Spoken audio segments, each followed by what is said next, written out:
este momento les presentamos las econoticias, con noticias relacionadas al ámbito del medio ambiente, ya sea a nivel nacionales o internacionales. Comenzamos.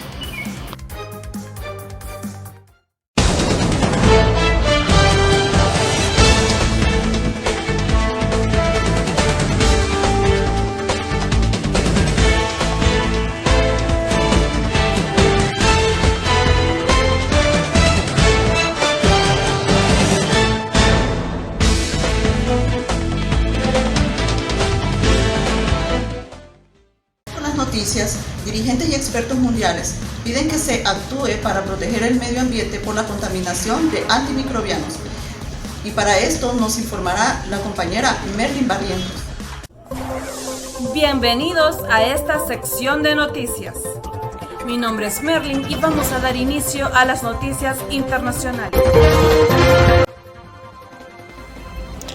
Dirigentes y expertos mundiales piden que se actúe para proteger el medio ambiente de la contaminación por antimicrobianos.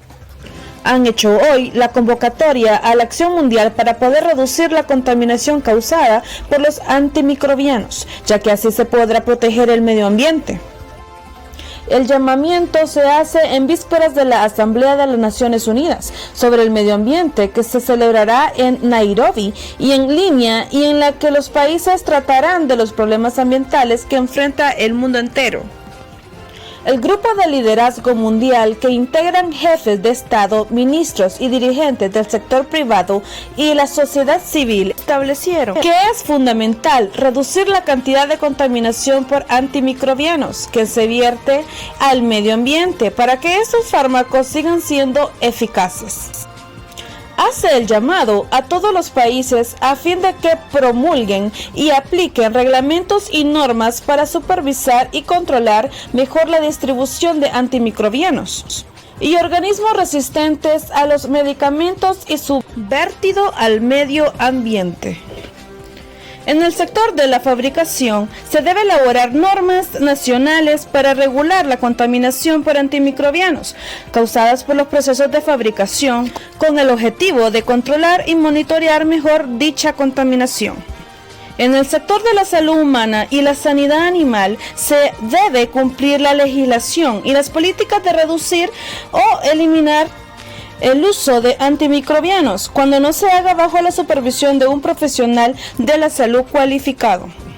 En los sistemas alimentarios se debe aplicar normas para tratar de gestionar los vertidos de las explotaciones de animales destinados a la alimentación y las explotaciones acuícolas y los campos de cultivo.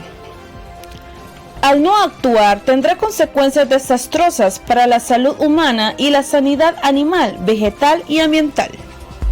Los fármacos antimicrobianos, entre ellos los antibióticos, los antimicóticos y los antiparasitarios, se utilizan en medicina y veterinaria en todo el mundo para tratar y prevenir enfermedades tanto de las personas como de los animales, ya que asimismo se administran en ocasiones a los animales destinados a la producción de alimentos para favorecer su crecimiento con buena salud.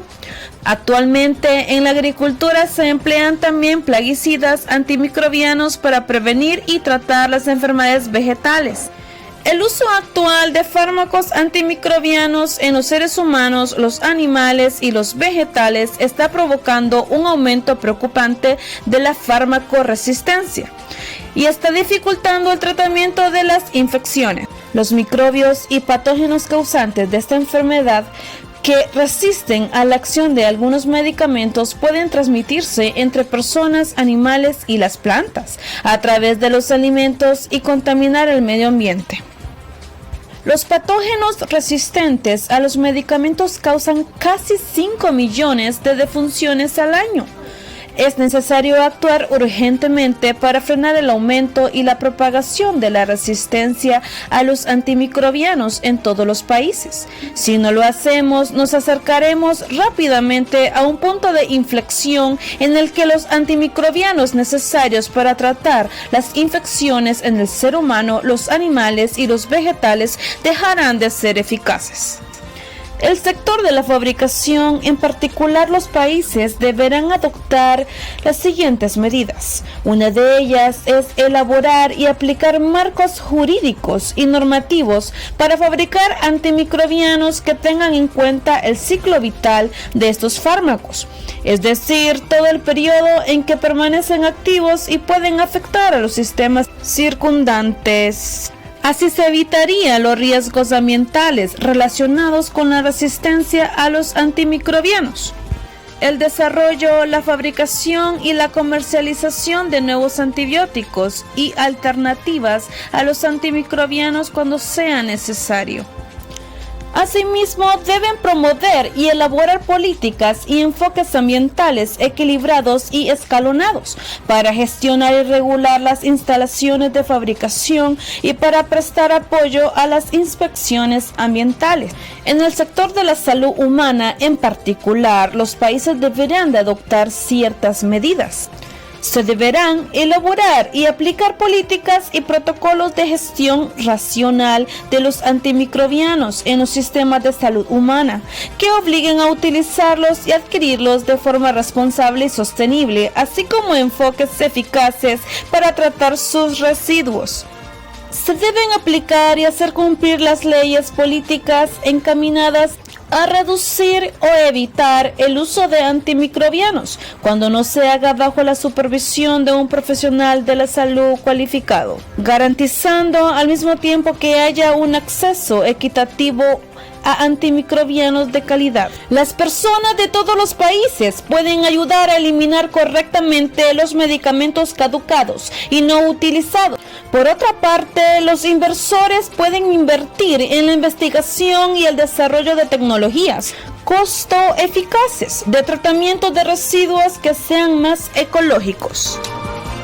Gracias por acompañarnos. Estas fueron las noticias internacionales. Y en otras noticias, con ETA e IOTA tuvieron un impacto de más de 52.099 millones de lempiras en Honduras. Para más información, queda con nosotros la compañera Angie Lizardo. Hola a todos, mi nombre es Angie Patricia Mesa Lizardo y el día de hoy les hablaré sobre el impacto de ETA y IOTA en nuestro país. En noviembre de 2020, Honduras vivió la tragedia climática más grande desde el paso del huracán Mitch. Los embates ETA y IOTA afectaron a casi 4 millones de personas y el costo total de los daños ha sido aproximadamente de 52.099 millones de lempiras. Entre el 1 y el 16 de noviembre, Honduras fue afectada por dos fenómenos naturales. El primero, la depresión tropical ETA, y luego el huracán IOTA, que ingresó como tormenta tropical. Ambos generaron fuertes impactos en diversas áreas del país. Se estima que la población afectada primaria es de aproximadamente 437.000 personas que fueron evacuadas, con un reporte de 95 decesos. Sin embargo, en términos generales, según la Comisión Permanente de Contingencias COPECO, 3.907.229 personas fueron afectadas de una u otra forma a causa de ETA e IOTA. Un año y meses después de la tragedia, el país no recupera y las secuelas de estos fenómenos naturales se han hecho notar. De acuerdo con el Programa Mundial de Alimentos, ETA e IOTA, sumado a la pandemia y a los efectos de la sequía, han acentuado la crisis por acceso a alimento. Según este organismo, la situación de inseguridad alimentaria en Honduras casi se ha duplicado, pasando de 1,8 millones de personas previo a la pandemia y los huracanes a 3,3 millones en la actualidad. Por otro lado, el Boletín Económico número 15 de la Universidad Nacional Autónoma de Honduras indica que la tasa de pobreza de los hogares hondureños reportó un incremento sin precedentes al pasar de 59.3% de los hogares pobres en el 2019 a una estimación aproximada del 70% en el 2020. La Oficina en Washington para Asuntos Latinoamericanos señala que el daño duradero de ETA e IOTA sirve como el más reciente ejemplo de los efectos desastrosos del cambio climático en una de las regiones más pobres y vulnerables del mundo. De igual forma, el Banco Mundial en uno de sus informes indica que hasta 17 millones de habitantes en América Latina corren el riesgo de ser desplazados por los efectos del cambio climático en 2050. La presencia de 2 huracanes seguidos en el territorio hondureño da a demostrar lo que el cambio climático puede hacer. Esta tragedia debe ser vista como una señal para realizar un cambio y cuidemos más el planeta. A la fecha, aún hay familias que continúan sin tener dónde vivir, propietarios de las 92.646 casas dañadas por los fenómenos naturales.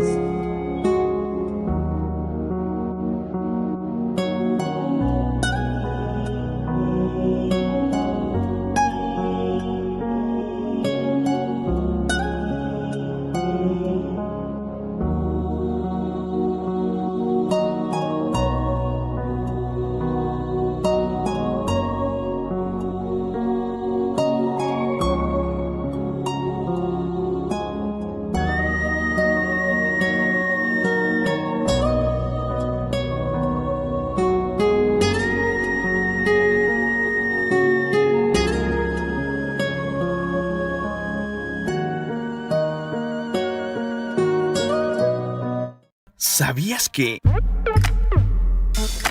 ¿Sabías que el lugar más seco en la Tierra se encuentra en Antártida? Este no ha experimentado lluvia en 2 millones de años. En la Amazonía colombiana, la deforestación desbocada enciende las alarmas de los ambientalistas. El país sobrevuela las áreas afectadas por la tala y quema de los bosques. Nuestro compañero Carlos Sosa nos trae más detalles sobre esta noticia internacional. La deforestación desembocada dispara las alarmas de los ambientalistas. El país sobrevuela las áreas más afectadas por la tala y quema de los bosques. Las llamas devoran una vez más la Amazonía colombiana. Es apenas el preámbulo del alarmante paisaje que deja la deforestación, recrudecida en el nuevo año, uno de los países más biodiversos del mundo. Las intensas quemas empujadas por las mafias, acaparadores de tierra, grupos armados y terratenientes ya cercan reservas naturales y resguardos indígenas. Al acercarse al Parque de la Sierra Macarena multiplican los huecos en la capa boscosa. Muchos pedazos de lo que era antes la selva amazónica han quedado en cenizas. En el corazón del parque, en medio de ese mar de selva que extiende hasta donde alcanza la vista, también surge una enorme cicatriz de árboles talados y aplastados. Una operación que requiere de costosa maquinaria, 500.000 de hectáreas de bosque y en toda la mitad. Esto, a pesar de que hay sitios con poco permanente de bosque, el tamaño de la deforestación y de las quemas sigue siendo enorme. Hay sitios que están quedando con un cambio de cobertura definitivo. Algunos de ellos corresponden a corredores de conectividad ecológica que eran cruciales. Están tratando un punto de inflexión. Es posible que antes haya habido más área deforestada, pero no necesariamente con esta intensidad. Los bosques naturales cubren cerca de 60 millones de hectáreas en Colombia y la deforestación es lo que más contribuye al cambio climático en este país. El fenómeno se filtra a los parques nacionales naturales y a la selva amazónica. Los parques constituyen un corredor biológico entre la Amazonía y los Andes. Sin embargo, la deforestación sin freno, que no se detuvo ni siquiera durante la pandemia, tampoco da tregua en el nuevo año. Los ambientalistas han encendido todas las alarmas. El calor es agobiante en San José de Guaybare, donde no llovió en todo enero, cuando se registró la mayor cantidad de puntos de calor en el bioma amazónico de Colombia en los últimos 10 años, de acuerdo con el Ministerio de Ambiente. En todo el territorio nacional, entre el 15 de diciembre y el 5 de febrero, se presentaron 1.950 incendios forestales y las quemas prohibidas según datos del Ministerio del Interior. En Guaybare se declaró una alerta roja por los incendios que consumen miles de hectáreas y en Bogotá, la capital de Colombia, a unos 400 kilómetros, también se activó una alerta ambiental por la calidad del aire. El gobierno de Iván Duque, un crítico de los acuerdos que ha militarizado la política ambiental, se propuso en un primer momento mantener la pérdida anual de bosques a nivel récord del 2017. Hay en torno a unas 220.000 hectáreas. Sin embargo, con el apoyo de Alemania, Reino Unido y Noruega, el mayor cooperante ambiental de Colombia estableció metas más agresivas, hasta 100.000 hectáreas a menos para el 2025 y 155.000 hectáreas o menos para el 2022. Empujada por la ganadería, el acaparamiento de tierras, la minería ilegal y los cultivos de coca, entre otras causas, la deforestación aumentó un 8% hasta 171.685 hectáreas en el 2020. La crisis actual se podrá dimensionar en 18 meses, a mitad del 2023. Por eso ambientalistas y cooperantes recurren a señales de alerta temprana, como los llamados puntos de activos de calor, que sobre el terreno equivalen a incendios y quemas. No es posible que un sistema dependa exclusivamente de las cifras oficiales. Algunos compromisos de Colombia: frenar la frontera agrícola, reintegrar excombatientes de economías rurales sostenibles y los proyectos de sustitución de cultivos ilícitos o los proyectos de desarrollo rural en los municipios más golpeados por la guerra. Las acciones deben ser preventivas, no reactivas. Esta es una tragedia anunciada y año tras año en temporada seca vemos como con impotencia y dolor al Amazonas arder. Apuntan más de 180 académicos colombianos en una carta pública escrita a Duque y su ministro de Ambiente, Carlos Correa. La causa principal: la mayor parte de los centenares de miles de hectáreas de selva amazónica destruida desde que Duque gobierna se debe a las grandes capitales, a políticos locales que acaparan tierras depredadas para vender en el futuro. Les informa Carlos Sosa. ¿Sabías que? Datos para entender la crisis ecológica de la Tierra según la ONU Medio Ambiente. La primera es que en el año 2016 fue el año más caluroso o más cálido según los registros. La segunda es que si la temperatura promedio aumenta 1.5 grados Celsius, esto ocasionaría que algunos países insulares desaparecieran. La tercera es que casi 8 millones de toneladas de plástico llegan al mar. La 4, han desaparecido la mitad de animales salvajes que habitaban en la tierra hace 40 años. El 90% de aguas residuales de países en desarrollo llegan a los ríos y lagos sin tratarlos. Y por último, 7 millones de personas murieron por contaminación en el aire. Siempre en el ámbito nacional, Honduras se declara libre de minería a cielo abierto.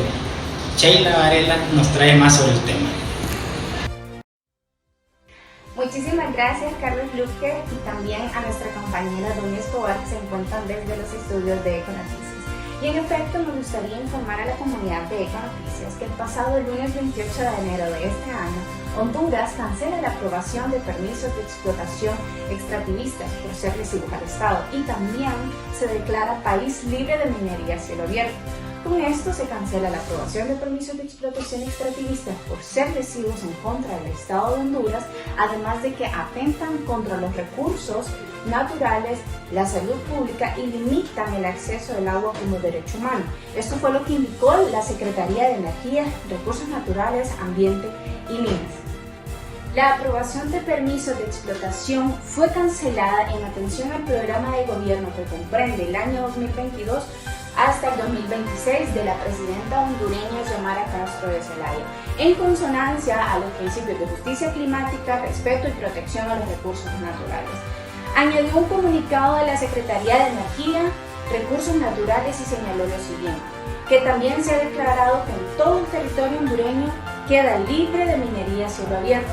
Por lo tanto, la institución procederá a la revisión, suspensión y cancelación de licencias ambientales, permisos y concesiones.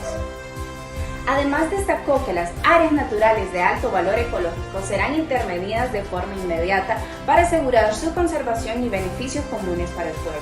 En Honduras hay al menos 217 concesiones aprobadas para explotación minera, que abarcan un área de 131.515 hectáreas, según el Foro Social de la Deuda Externa.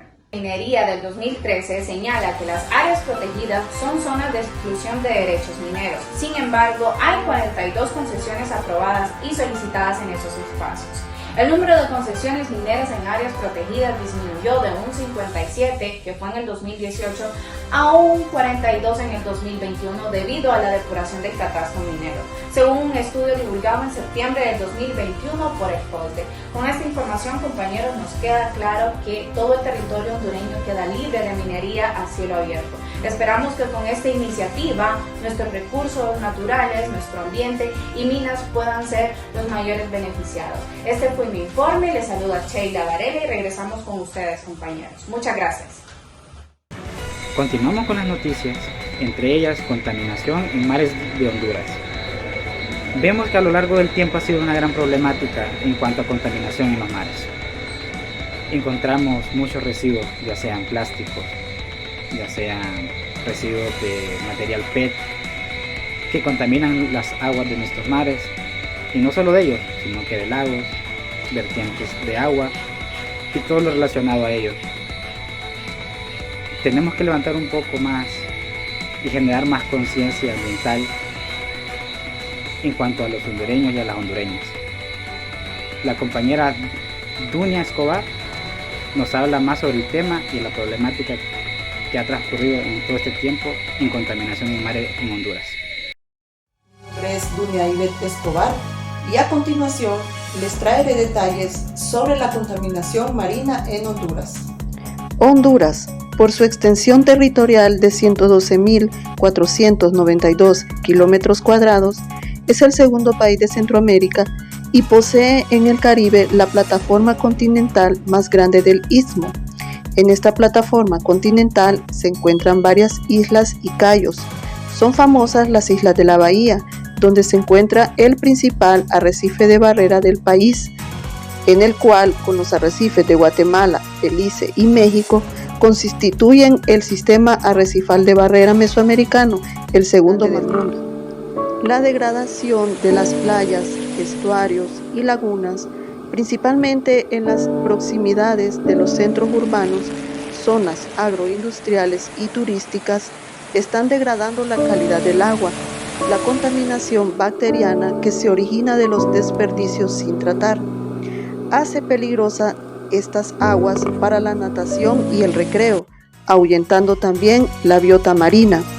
La productividad extraordinaria de arrecifes, manglares, estuarios, lagunas y playas no solamente depende de la calidad del agua marina, sino también de la cantidad de agua dulce. Esta también se degrada debido a la deforestación, construcción de represas, ganadería y agricultura.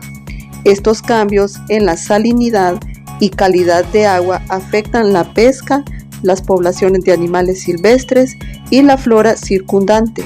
Las descargas domésticas e industriales están provocando la muerte de los corales del Caribe, y este problema es notorio a simple vista. Uno de los estudios más completos fue el realizado por CONASH y el Servicio Especializado en Ingeniería y Administración SEI, Sociedad Anónima. En 1990, para la División Municipal de Desarrollo DIMUNDE de la Municipalidad de Puerto Cortés, relacionada con el Plan Maestro de Desarrollo Urbano de Puerto Cortés, la cual menciona que en dicho estudio se realizaron perfiles limnológicos de varias estaciones de la laguna de Alvarado, algunos ríos de Puerto Cortés, donde se midieron parámetros como profundidad, temperatura, pH, oxígeno disuelto, conductividad y salinidad, los cuales no tuvieron valores significativos y por lo cual no se consideraron de manera relevante.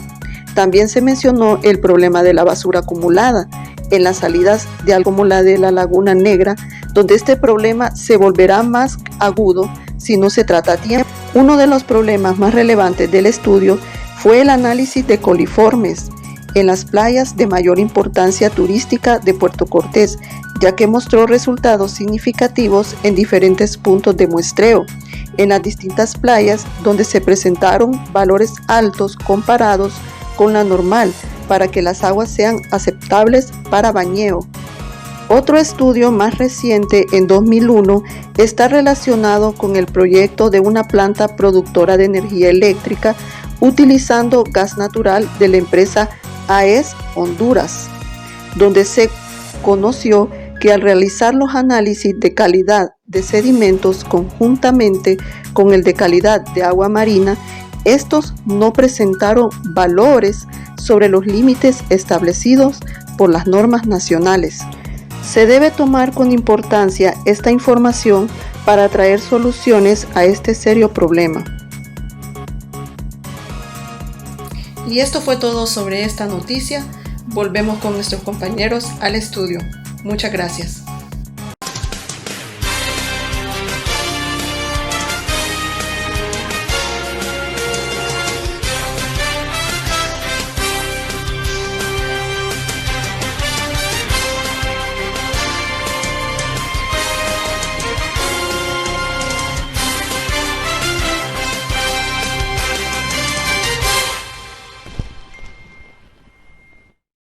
Compañeros de Econoticias, hoy nos dirigimos a sostener una conversación con un profesor ambientalista del Valle de Siria, que nos va a hablar un poco más sobre los proyectos mineros que estuvieron desarrollándose en estas comunidades, el efecto que tuvieron y sobre las nuevas posturas en cuanto a minería en estos últimos años.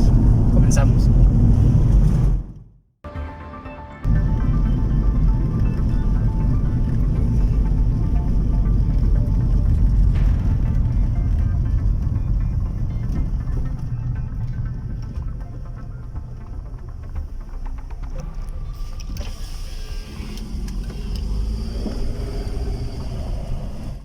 Estamos presentes aquí con un experto en el ámbito ambiental, como el profesor Carlos Amador, un ambientalista, ¿verdad, profe? Sí, claro.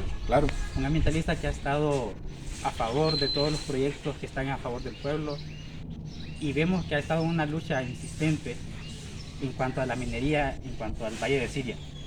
Entonces, no sé, profesor, si nos puede usted dar una pequeña referencia histórica sobre el Valle de Siria. Gracias a todos ustedes que van a ver este vídeo y esperamos que sirva de conciencia para generar educación ambiental en Honduras, que es lo que menos tenemos. Justamente el Valle de Siria estamos ubicados al norte de Tegucigalpa y tiene pues una extensión territorial aproximadamente de unos 48 kilómetros cuadrados, donde lo forman Cedro, San Ignacio y El Porvenir, con una población pues dedicada a la agricultura y a la ganadería, que una vez que se instaló la empresa minera Entre Mares en el Valle de Siria, se perdió lo que es la producción de granos básicos, de tal manera que el sector del Valle de Siria producía el 80% de granos básicos hacia la capital para abastecer el mercado capitalino. Pero una vez que se instaló esta industria extractiva, la producción de granos básicos en el Valle de Siria completamente bajó. Es una población pues dedicada a la agricultura y a la ganadería, pero una vez que llegó la empresa minera Entre Mares, hubo un éxodo humano. Los jóvenes estuvieron yendo hacia Estados Unidos y Canadá, producto de que como las familias vivían del campo, entonces eso pudo perjudicarles a ellos y tuvieron que salir para buscar el sueño americano.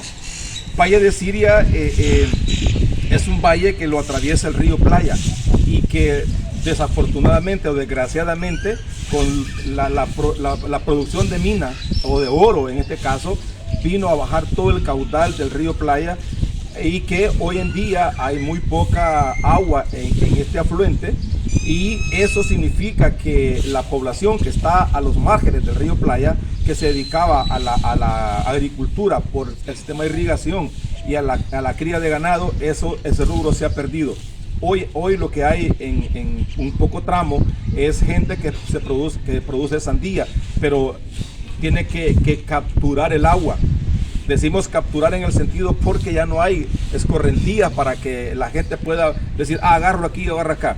A grandes rasgos, ese es el Valle de Siria, que hoy en día nosotros le hemos denominado que es un valle de la muerte. Y aunado a eso, hay otro proyecto que es letal para la vida del Valle de Siria, que es la colocación de una planta geotérmica, que eso viene a darle el tiro de gracia a toda la problemática ambiental en el Valle de Siria. Es importante decir que los gobiernos que vivieron anteriormente, Ricardo Maduro, Pepe Lobo, no hicieron nada por este Valle de Siria en torno a recuperar toda la destrucción que dejó la industria extractiva en el Valle de Siria, a tal manera que hoy en día pues estamos sufriendo las consecuencias que nos ha dejado las industrias extractivas acá en el Valle de Siria. En cuanto a eso, las industrias extractivistas en Honduras, vemos que están las hidroeléctricas, las mineras, entre ellas se mencionaba las Entre Mares. vemos que cuando se instaló, que fue aproximadamente en el año 2000, ¿verdad? Sí. En el año 2000, ya para el 2001 ya se denominaba que era minería a cielo abierto. Entonces veíamos un sinnúmero de desastres ya en cuanto a Valle de Siria, en cuanto a vegetación, se perdieron ciertas especies de plantas, de árboles ahí. En el tema de las aguas se perdió un gran afluente que tenía ahí.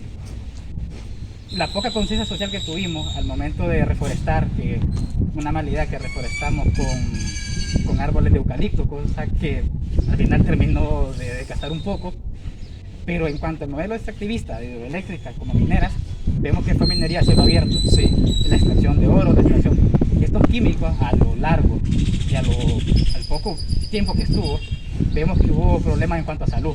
Sí, en el Valle de Siria, lamentablemente, el impacto en salud que ha dejado esta industria extractiva de Entre Mares ha sido nefasta, de tal manera que el 80% con datos de la población del Valle de Siria que estaba más cercana a la mina tenía cualquier tipo de enfermedades producto de los metales pesados, ¿verdad? Además de que los metales pesados que están pues, en la parte de la tierra se liberaron al espacio, se mezclaron con polvo, se mezclaron con el aire y eso provocó daños enormes a la piel de la población, deformación de niños recién nacidos, pérdida también de ganado en gran escala. El impacto en salud entonces que ha generado hasta este momento la industria extractiva de Entre Mares en el Valle de Siria ha sido muy nefasta y en ese sentido hemos pedido a los gobiernos que han habido que la salud es un tema de derecho humano, pero que en ese sentido no le volvieron nada a la población e incluso en el contrato que hizo Entre Mares con las comunidades hablaba de que si había una afectación a terceras personas, la empresa estaba obligada a sacar un recurso para tratar la salud de la población, tal caso que no se hizo. ¿Qué pasó entonces? Hubieron grupos de aliados estratégicos que fueron los que metieron las manos para por lo menos medio paliar la necesidad de salud de la población. En ese sentido, entonces el impacto ha sido enorme, de tal manera que también con este tema del impacto de la salud en el Valle de Siria hay mujeres que le sacaron la matriz para que no siguieran teniendo hijos en función de no darse cuenta que habían daños irreversibles en el tema de la salud. Entonces, podemos clasificar los impactos de la minería en el Valle de Siria en varias categorías. En el tema de salud, terrible. En el tema de la pérdida de la producción alimentaria, terrible. El tema del agua, terrible. Que a propósito, hoy es el Día Mundial del Agua y que muchos, hay más de 2.200 millones de personas en el mundo sin acceso al agua. El Valle de Siria es uno de ese sector que no tiene acceso al agua.